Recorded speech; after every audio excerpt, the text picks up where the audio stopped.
عليكم ورحمة الله وبركاته.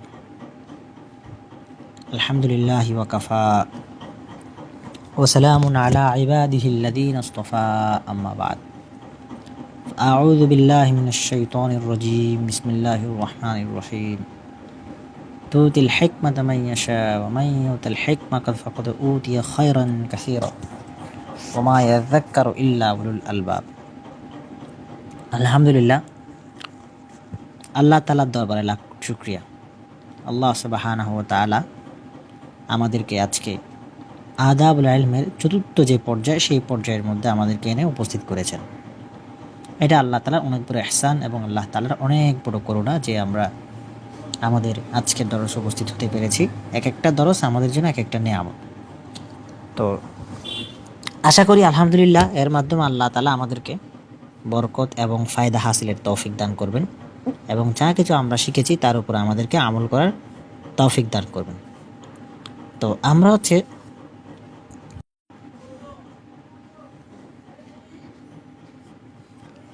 তো যেটাই হোক, আমরা যে এখানে ছিলাম, তো আমরা আদাবুল ইলমের ধারাবাহিক তিনটা ক্লাস করছি। আজকে আমাদের চতুর্থ নম্বর ক্লাস। এটার মধ্য দিয়ে আমরা আদাবুল ইলমের ক্লাসটা শেষ করবো ইনশাআল্লাহ।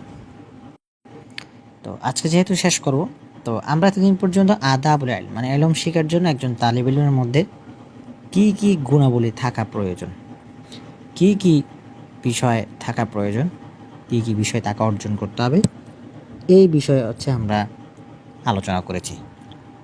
তো এখন আমরা আজকে ফিনিশিং ক্লাসে যেটা দিব সেটা হলো আমরা কোন ইলম অর্জন করছি এবং সেই ইলম অর্জনের কিছু পদ্ধতি, এই বিষয়ক আমরা আলোচনাটা করব। তো তো প্রথমে আসি ইসলামের মধ্যে যে ইলমে দ্বীনের যে কনসেপ্টটা আছে, দ্বীনে ইলম অর্জন করা, এটার সুযোগ সবার জন্য উন্মুক্ত। অর্থাৎ যে কোনো বয়সের, যে কোনো পেশার, যে কোনো শ্রেণীর, যে কোনো এলাকার মানুষ এই কোরআন এবং সুন্নাহর ইলম শিখতে পারে। এখানে কোনো বাউন্ডারি নাই, এখানে কোনো নির্দিষ্ট জাতি গোত্র সিস্টেম নাই, বা এইখানে কোনো এমন কোনো পন্থা ও পদ্ধতি নাই যে যেটা শিখতে গেলে কি হবে, মানে নির্দিষ্ট সার্টিফিকেট লাগবে বা শিখতে আসার জন্য নির্দিষ্ট কোনো পরিচয় লাগবে। এই ধরনের কোনো ব্যাপার আমাদের ইসলাম ধর্মের দ্বীনি ইলমের সাথে নেই। সবাই এখানে আমরা দ্বীনি ইলম শিখতে পারে। আমরা তো আগেও হাদিস বলেছি, বরং এই ইলম শিখার জন্য উৎসাহিত করা হয়েছে। আল্লাহ রাসূল সাল্লাল্লাহু আলাইহি সাল্লাম বলেছেন যে মান সালাকা তরিকান ইয়ালতামিসু ফীহি ইলমান সাহহালাল্লাহু লাহু তরিকান ইলাল জান্নাহ। আবু হুরায়রা রাদিয়াল্লাহু তাআলা থেকে বর্ণিত আছে, আল্লাহর রাসূল সাল্লাল্লাহু আলাইহি সাল্লাম বলেছেন যে কেউ যদি ইলমের খোঁজে কোনো পথে চলে, আল্লাহ তাআলা তার জন্য জান্নাতের পথকে সহজ করে দেবেন। ইমাম তিরমিজি রাহমাতুল্লাহি আলাইহি এই হাদিসের উপর একটা শিরোনাম দিয়েছেন, বাবু মা জাআ ফি ফাসলিল ফিকহ। এরকম একটা অধ্যায় আনছেন, অর্থাৎ ফিকহের মর্যাদা, ফিকহ বলতে দ্বীনি ইলম শিখার যে মর্যাদা, সেই সংক্রান্ত বর্ণনা এনেছেন। তো ওই বর্ণনার শিরোনাম দিয়ে তিনি এখানে কিছু আলোচনা করেছেন। তার মধ্যে একটা তিনি বিষয় বোঝাতে চেয়েছেন যে দ্বীনি ইলম অর্জনের এটা এই যে একটা সাধারণ সুযোগ আছে, সবাই শিখতে পারতেছে। ধরেন আমরা যখন কোনো ইঞ্জিনিয়ারিংয়ে পড়তে যাই বা ঢাকা বিশ্ববিদ্যালয়ে আমরা ভর্তি হতে যাই, আমাদেরকে একটা স্টেপ পার হয়ে যেতে হচ্ছে, ভর্তি পরীক্ষা দিতে হচ্ছে বা কিছু নির্দিষ্ট যোগ্যতা অর্জন করার পরে ওই জায়গায় যেতে হচ্ছে। কিন্তু ইসলামের যেহেতু এরকম ব্যাপার নাই, তাহলে দ্বীনি ইলম অর্জনের এই সাধারণ যে একটা সুযোগ সবার জন্য মুক্ত আছে, এটা ইসলামের একটা গুরুত্বপূর্ণ একটা বিষয় এবং ইসলামের একটা সৌন্দর্য। তো এই সৌন্দর্য আমরা কবে বুঝতে পারবো, এই সৌন্দর্যটা কেন সুন্দর হয়েছে বা কেন এটাকে আমরা সৌন্দর্য বলতেছি, এটা আমরা বুঝতে পারবো কখন, যখন আমরা অন্যান্য যে সমস্ত ধর্ম, বর্ণ, সম্প্রদায় আছে, তাদের যে সমস্ত রিচুয়ালসগুলো আছে, আচার আচরণ, ধর্মীয় নিয়ম কানুন যেগুলো আছে, এগুলো সম্পর্কে যদি আমরা একটু জানাশোনা করি, একটু স্টাডি করি, একটু অভিজ্ঞতা অর্জন হয়, তাহলে বুঝতে পারব। তো কেমন দেখেন, যেমন হিন্দুদের মধ্যে ব্রাহ্মণ্য সমাজ প্রতিষ্ঠিত ছিল, এখনও হয়তো আছে। ব্রাহ্মণরাই সব কিছুর সর্বেসর্বা, তারাই সব কিছু দেখাশোনা করে, কোনো শূদ্র বা নিচু জাতের কেউ কোনো কোরআন মানে তাদের কোনো গীতা বা বেদ ছোঁয়ার পড়ার তাদের কোনো কি নাই, বৈধতা নাই। কোনো শূদ্র জাতের সাথে কেউ হচ্ছে তাদেরকে কোনো তাদের শিক্ষার মজলিসে তাদেরকে এককালে বসতে দিত না। এখন অবশ্য যেহেতু হিন্দু ধর্মের মধ্যে অনেক মানে একটা চিকি চলে আসছে, বিচ্ছিন্নতা চলে আসছে, একে অপরের সাথে সম্পৃক্ততা নাই, তো এইটা যেহেতু একটা পিছিয়ে আছে সবাই, তো এই কারণে তাদের মধ্যে এখন উঠে গেছে। কিন্তু এটা তাদের মধ্যে আগে ছিল, এরকম অনেক ধর্মের মধ্যে ছিল, সেটা শুধু বলে কথা না, হিন্দু বলে কথা না, আরও অন্যান্য অনেক ধর্ম ছিল যে ধর্মগ্রন্থগুলোর মধ্যে এরকম কিছু বাঁধা ধরা ছিল, যে বাধা ধরাগুলোর কারণে তারা অনেক ক্ষেত্রে অনেকভাবে পিছিয়ে ছিল। কিন্তু এটা ইসলামের মধ্যে নেই। ইসলামের সৌন্দর্য হচ্ছে সবাই আসতে পারবে, এটা একটা সৌন্দর্য, এটা স্বাভাবিক। তাহলে এটা আমরা সবাই বুঝতে পারছি যে আমরা এই সুযোগকে কাজে লাগানোর ফলে এই সৌন্দর্য আমরা অনুভব করার কারণে আমরা কি করতে আসছি, দ্বীন ইলম শিখতে আসছি, এবং দ্বীন ইলম অর্জন করার পড়ার বোঝার সুযোগটা আমরা পাচ্ছি। আল্লাহ তাআলার করুণা এই জায়গায়, আল্লাহ তাআলার ইহসান এই জায়গায় আমাদের উপর আছে। 2 নম্বর সৌন্দর্যটা কি? ইসলামের আরও একটা সৌন্দর্য হলো দ্বীন ইলম চর্চার ক্ষেত্রে এবং দ্বীন ইলম গবেষণার ক্ষেত্রে, ওপিনিয়ন দেওয়ার ক্ষেত্রে, একটা মানে অবস্থানযোগ্য পর্যায়ে নিয়ে যাওয়ার ক্ষেত্রে বিশৃঙ্খল এবং অরাজকতাকে রোধ করা। ঠিক আছে? তো কীরকম সেটা? ধরেন ইসলাম একদিকে যেরকম আমাদেরকে এলম শেখার জন্য সবাইকে সুযোগ উন্মুক্ত করে দিয়েছে, অপরদিকে হচ্ছে সঠিক উপায়ে এলম অর্জন না করে, সঠিক উপায়ে দিন না শিখে দিনী বিষয়ে কোনো ওপিনিয়ন দেয়াকে একটা চরম অপরাধ হিসেবে সাব্যস্ত করেছে। তো বিষয়টা কেমন? যেমন ধরেন খ্রিস্টান সমাজের মধ্যে যেটা ছিল, যাজক শ্রেণীর মধ্যে, যাজক সমাজের মধ্যে তাদের একটা ব্যাপার ছিল যে তারা হচ্ছে মানে কোনো মতে পাদ্রী হইলেই, গির্জায় ঢুকলেই তারা হচ্ছে ওপিনিয়ন দিত, মানে মানুষকে হচ্ছে মিথ্যা কথা বলতো, ভ্রান্ত কথাবার্তা বলতো, ভ্রান্ত কথাবার্তা বলে তারা তাদেরকে দিন থেকে দূরে সরায় রাখতো, অথবা দিনকে নিজের মতো বিকৃতি করে নিজেরা দিন মানত না, কিন্তু তাদেরকে একটা বিকৃত দিন মানানোর জন্য চাপাই দিত। তো এজন্যই আল্লাহ তাআলা হচ্ছে তাদেরকে অভিসম্পাত করেছেন, গয়রিল মাগদুবি আলাইহিম ওয়ালাদ-দাল্লিন, এখানে আছে। তারপর আল্লাহ তাআলা সূরা তাওবার মধ্যে, তাওবার আগে যে সূরা আনফালের মধ্যে বলেছেন, সূরা তাওবার মধ্যে বলেছেন, আল্লাযীনা ইয়াকনিজুনা আয-যাহাবা ওয়াল ফিদ্দাতা ওয়া লা ইউনফিকুনাহা ফী সাবিলিল্লাহি ফাবাশশিরহুম বিআযাবিন আলীম।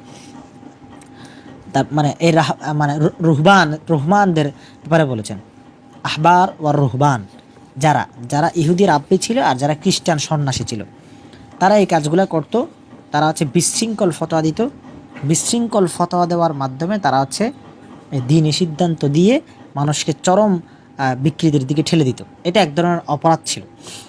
আবার কিন্তু মানে এটা আল্লাহ রাসূল সাল্লাল্লাহু আলাইহি ওয়াসাল্লাম হাদিসের মধ্যে বলেছেন, কেউ যদি না জেনে কোনো কথাবার্তা বলে দেয় এবং সেটা যদি আর যে আমল করবে ওই না জানার উপর, তার গুনাহটাও তার উপরে আসবে।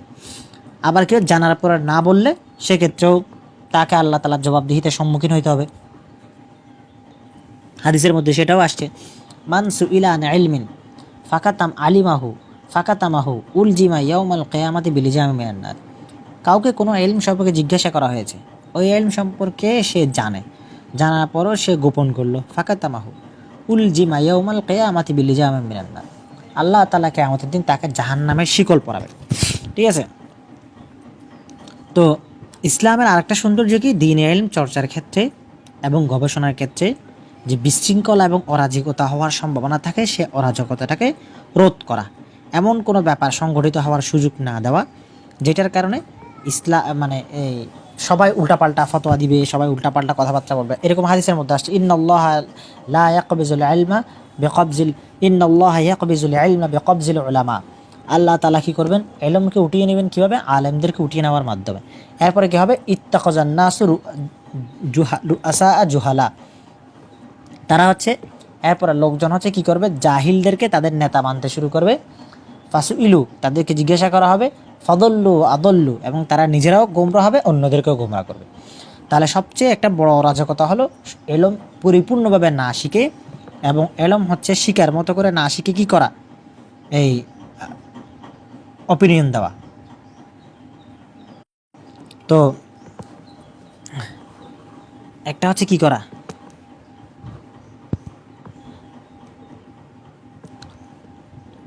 মানে সঠিক পন্থায় এলম চর্চা করা,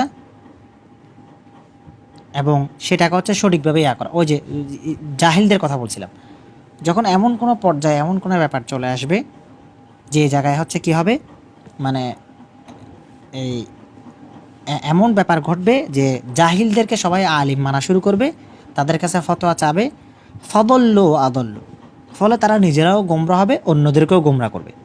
তো অন্যদেরকে কেন গোমরা করবে?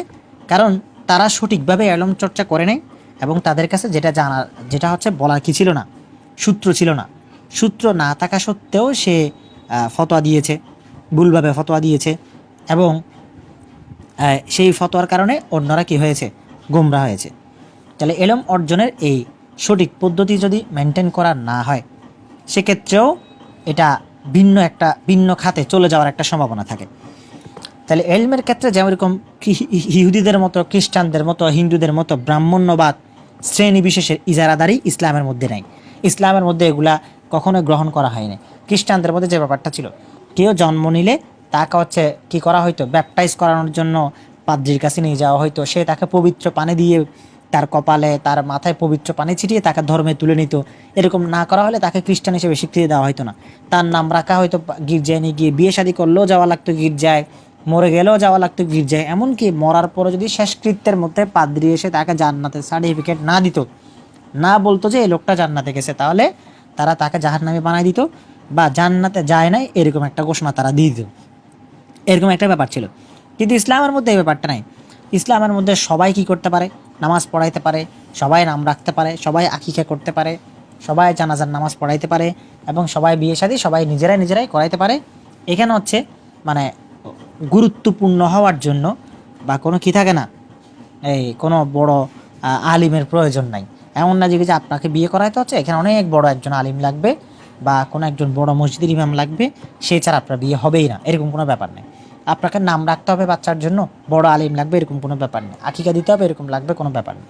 বরং ইসলামের এই গুরুত্বপূর্ণ এবং জীবন ঘনিষ্ঠ যে বিষয়গুলো, এই বিষয়গুলো একজন মানুষ এলম শেখার মাধ্যমে নিজেই করতে পারে। তো ওইটা কিন্তু ইহুদি খ্রিস্টান সমাজের মধ্যে, হিন্দু সমাজের মধ্যে ছিল না। তো এটা যেমন ইসলামের মধ্যে নাই, আবার সেই রকম কোনো অযোগ্য লোক, অরাজকতা তৈরি করার কোনো সুযোগ ইসলাম তাকে দেয় নাই। যে কেউ কোনো ভুলভাল ফতোয়া দিয়ে ফেলবে এবং সেই সম্পর্কে কেউ কোনো কিছু তাকে বলবেও না, বা সবাই গিলে নিবে, এরকম কোনো ব্যাপার কি নাই, ইসলামের মধ্যে নাই। তাহলে এই দুই প্রান্তিকতার মাঝখানে, এই দুই প্রান্তিকতাটাকে একপাশে রেখে যে ব্যালেন্সড, যে ভারসাম্যপূর্ণ, যে মুতাদিল সিফাত যেটাকে বলা হয়, ইতিদালি ধারণা, মানে ভারসাম্যপূর্ণ যে নীতি, সেটাই ইসলামের নীতি, সেটাই হচ্ছে ইলম অর্জনের নীতি। তাহলে ইলম শেখার সুযোগ সবার জন্য যেরকম খোলা, আবার সঠিক উপায়ে ইলম অর্জন ছাড়া ইলমি সিদ্ধান্ত দেওয়াও নিষিদ্ধ। তাহলে দুইটা ব্যাপার যখন আমাদের জানা হয়ে গেছে, তাহলে আমরা এতদিন ইলম শেখার আদবগুলো শিখছি, এরপর ইলম কেন শিখবো, ইলম শেখার পদ্ধতি বা কয়টা ধারা, সেই দুইটা ধারা সম্পর্কে জানলাম। এখন হচ্ছে ইলম অর্জনের সঠিক পদ্ধতিটা কি। তো ইলম অর্জনের প্রথম এবং প্রধান সঠিক পদ্ধতি হচ্ছে আলিমদের কাছে গিয়ে ইলম শিখা, নিজে নিজে ইলম না শিখা, আলিমদের কাছ থেকে ইলম শিখা। হযরত আবু উমামা রাদিয়াল্লাহু তাআলা আনহু থেকে একটা হাদিস আসছে, আল্লাহ রাসূল সাল্লাল্লাহু আলাইহি সাল্লাম বলেছেন যে খুযুল ইলমা ক্বাবলা আন ইউযহাবা, তোমরা ইলম শিখো, ইলম অর্জন করো, সেটা বিদায় নেওয়ার আগেই, মানে ইলম বিদায় নেওয়ার আগেই তোমরা ইলম শিখো। তো তারা আল্লাহ রাসূল সাল্লাল্লাহু আলাইহি সাল্লামকে জিজ্ঞাসা করলেন, যে ইয়া রাসূলুল্লাহ, ওয়া কাইফা ইয়াযহাবুল ইলমু ইয়া নাবিয়াল্লাহ ওয়া ফীনা কিতাবুল্লাহ, যে হে আল্লাহর নবী, আমাদের কাছ থেকে ইলম কিভাবে বিদায় নেবে, আমাদের মাঝে তো আল্লাহর কিতাব আছে, আল্লাহর কিতাবকে সামনে রেখেই তো আমরা ইলম শিখতেছি।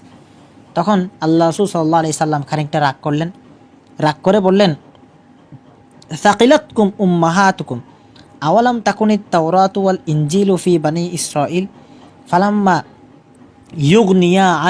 ইউগনিয়া আনহুম শাইআ ইন্না যাহাবাল ইলমি আইয়াযহাবা হামলাতুহু ইন্না যাহাবাল ইলমি আইয়াযহাবা হামলাতুহু। তো আল্লাহ রাসূল সাল্লাল্লাহু আলাইহি সাল্লাম একটু রাগ করে বললেন যে তোমাদের মরণ হোক, বনি ইসরায়েলের মাঝে, ইহুদিদের মাঝে কি তাওরাত এবং ইনজিল ছিল না? এরপরও তো তাদের কোনো উপকার হয় নাই। ইলম প্রস্থানের উপায় হলো ইলমের যে বাহকগণ, ইলম যারা ধারণ করে, যাদের বুকে ইলম আছে, তারা চলে যাওয়া। তা আল্লাহ রাসূল সাল্লাল্লাহু আলাইহি ওয়াসাল্লাম হাদিসের শুরুর মধ্যে কি বলেছিলেন, যে তোমরা ইলম শিখো, সেটা বিদায় নেওয়ার আগে। এরপর ইলম বিদায় নেওয়ার যে অর্থটা ব্যাখ্যা করে বলেছেন, সেটা হলো ইলম বিদায় নেওয়ার অর্থ মানে কি, আলিমদের বিদায় নেওয়া, তাহলে এই হাদিসের মধ্যে আল্লাহ রাসূল সাল্লাল্লাহু আলাইহি ওয়াসাল্লাম ইলমের বাহক তথা আলিমদের কাছ থেকে ইলম শেখার জন্য বলেছেন। হাদিসের আল্লাহ তাআলা কোরআনের মধ্যে বলেছেন, ওমা কানাল মুমিনুনা লিয়ানফিরু কাফা ফালাউলা নাফারা মিন কুল্লি ফিরকাতিন মিনহুম তাইফাতুন লিয়াতাফাক্কাহু ফিদ-দীন ওয়া লিয়ুনজিরু কওমাহুম ইযা রাজাউ ইলাইহিম লাআল্লাহুম ইয়াহজারুন। যে হে আল্লাহর নবী, হে মুমিনরা, সবাই তো আর একসাথে যুদ্ধে বের হতে পারবে না। যারা যুদ্ধে যাবে তারা যুদ্ধে যাবে, এক দল থাকবে যারা লিয়াতাফাক্কাহু ফিদ-দীন, যারা দ্বীনের বুঝ, দ্বীনের সমজ, ইলম শিখবে। ওয়া লিয়ুনজিরু কওমাহুম ইযা রাজাউ ইলাইহিম লাআল্লাহুম ইয়াহজারুন। এরপর যারা ইলম শিখতে গেছিল তারা যখন সেইখান থেকে ফিরে আসবে, মানে যারা যুদ্ধ করতে গেছিল তারা যখন সেখান থেকে ফিরে আসবে, ওয়ালিউনজিরু কওমাম, তাদেরকে যেন তারা ইলম শিখায়, সতর্ক করে, মানে কি ইলম শিখায়, তাদেরকে শরীয়তের জ্ঞান সম্পর্কে তাদেরকে জানায়। জাস্ট তাহলে একদল এখানে থাকবে আর একদল এখানে থাকবে। ইসলাম এরকম ব্যালেন্স নীতি উপস্থাপন করে, সবাইকে একসাথে বাইরে হইতেও বলে নাই, সবাইকে একসাথে ঘরে বসে থাকতেও বলে নাই। একদল আল্লাহর রাস্তায় জিহাদ করবে, লড়াই করবে, তারা আল্লাহর রাস্তায় থাকবে। আর একদল ইলমে দ্বীন শিখবে, দাওয়াতি কাজ করবে, তারা যখন ফিরে আসবে তাদেরকে তারা ইলম শিখাবে।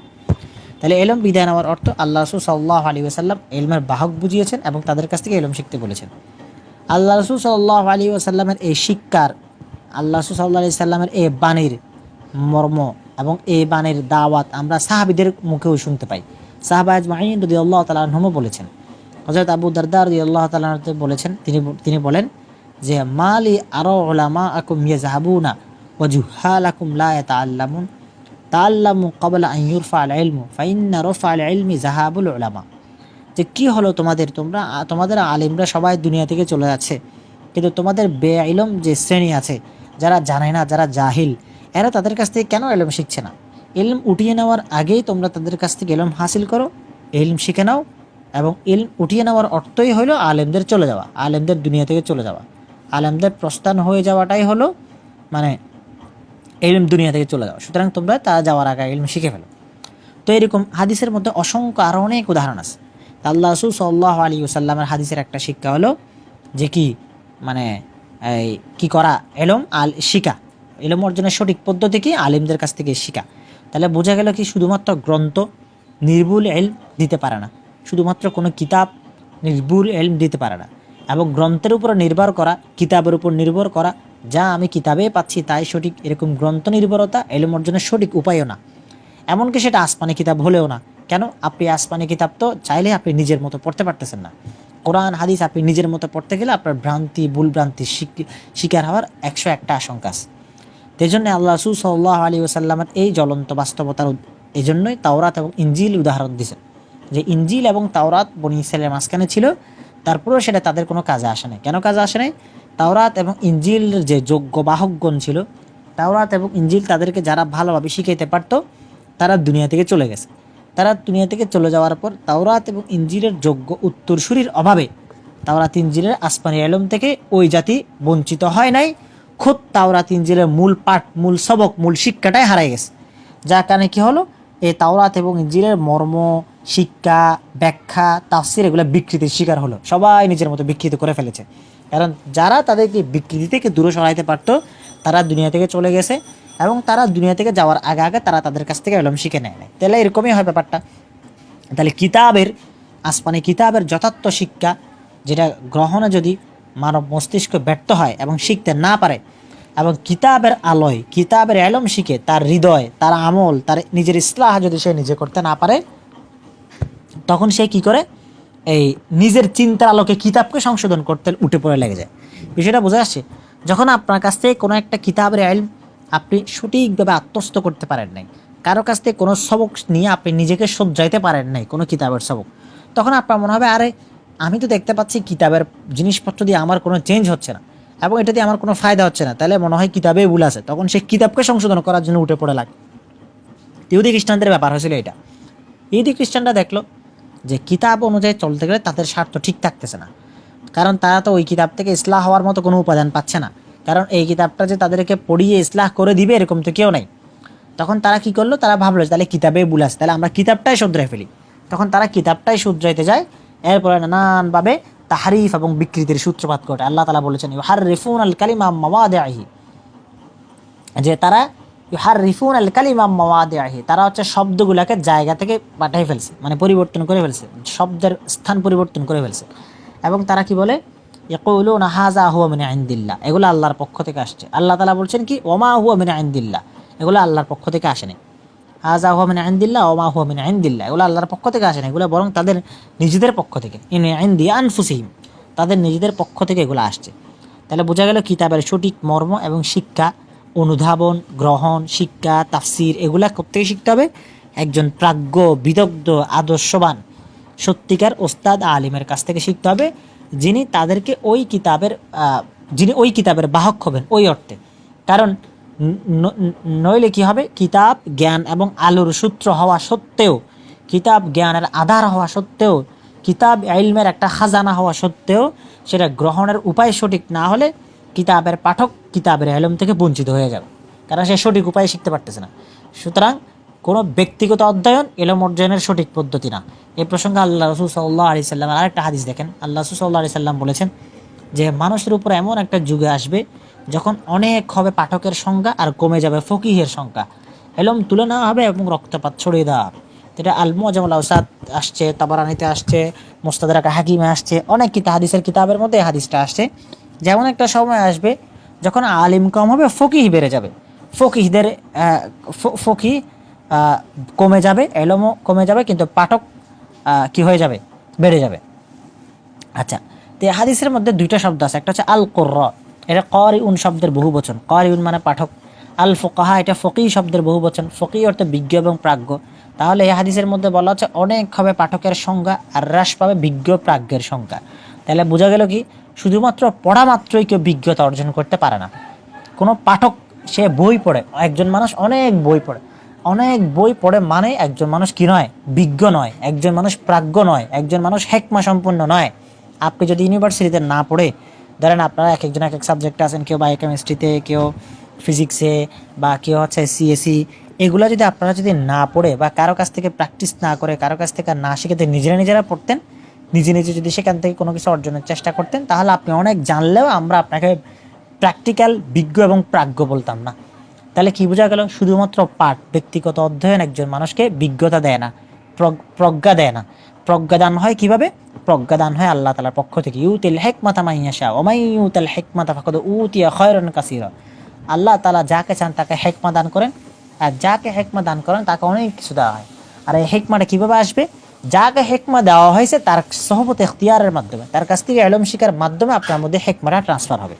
তাই আল্লাহ তাআলা নবী আলাইহিস সালামকে হিকমা দিয়েছেন এবং তাকে হচ্ছে এই মানে মানে হিকমার প্রজ্ঞাটা নবী আলাইহিস সালামকে দিয়েছেন।